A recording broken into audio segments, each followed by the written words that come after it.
ઈંધણની અછતની અફવા ફેલાવનાર સામે હવે કડક કાર્યવાહી થઈ રહી છે। રાજકોટ પેટ્રોલ પંપ એસોસિએશનના પ્રમુખ સામે કાર્યવાહી હાથ ધરાઈ। ગોપાલ ચુડાસમાના પેટ્રોલ પંપનું લાયસન્સ સસ્પેન્ડ કરવામાં આવ્યું છે। એચપીસીએલની ઈંધણની અફવા ફેલાવવા બદલ કાર્યવાહી કરાઈ। પોલીસ ફરિયાદ બાદ હવે કંપની દ્વારા લાલ આંખ કરાઈ છે। 2 દિવસ પહેલા આઈઓસીએલ ઓફિસે રજૂઆત કરી હતી।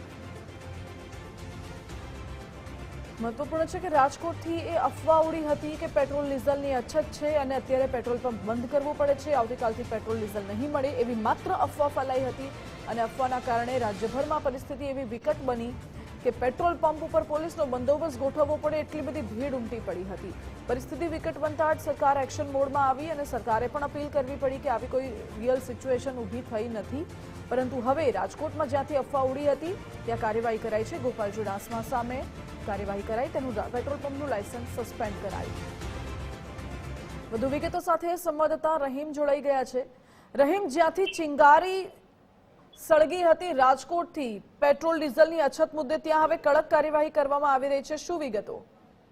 માનસી, ચોક્કસપણે રાજકોટ પેટ્રોલ પંપ ડીઝલ જે એસોસિએશન છે તેમના પ્રમુખ છે ગોપાલ ચુડાસમા, તેમણે જે એક સોશિયલ મીડિયા ગ્રુપ ઉપર મેસેજ મૂક્યો હતો કે પેટ્રોલ ડીઝલની અછત છે ને તેને લઈને અફરાતફરીનો માહોલ પણ થયો હતો। બીજા દિવસે આઈઓસીના અધિકારીઓ સાથે પણ તેઓ ગ્રુપ સાથે મુલાકાતે ગયા હતા અને રજૂઆત કરવા પહોંચ્યા હતા અને ત્યારે પણ કહેવામાં આવ્યું હતું કે પેટ્રોલની અછત છે ને ખાલી થઈ રહ્યું છે અને તેના કારણે ન માત્ર રાજકોટ પરંતુ ગુજરાતભરની અંદર પેટ્રોલ પંપોની અંદર લાઈનો છે તે જોવા મળી હતી ને તેને લઈને ફરિયાદ નોંધવામાં આવી હતી આઈઓસી દ્વારા।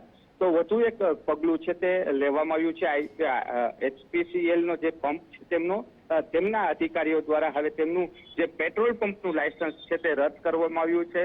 જોકે ગોપાલ ચુડાસમા સામે હજી પોલીસ દ્વારા શું કોઈ ધરપકડ કરવામાં નથી આવી, તેની શોધખોળ પણ શરૂ છે। ગોપાલ ચુડાસમા પણ હાલ ભૂગર્ભમાં હોવાની વાત છે તે સામે આવી રહી છે।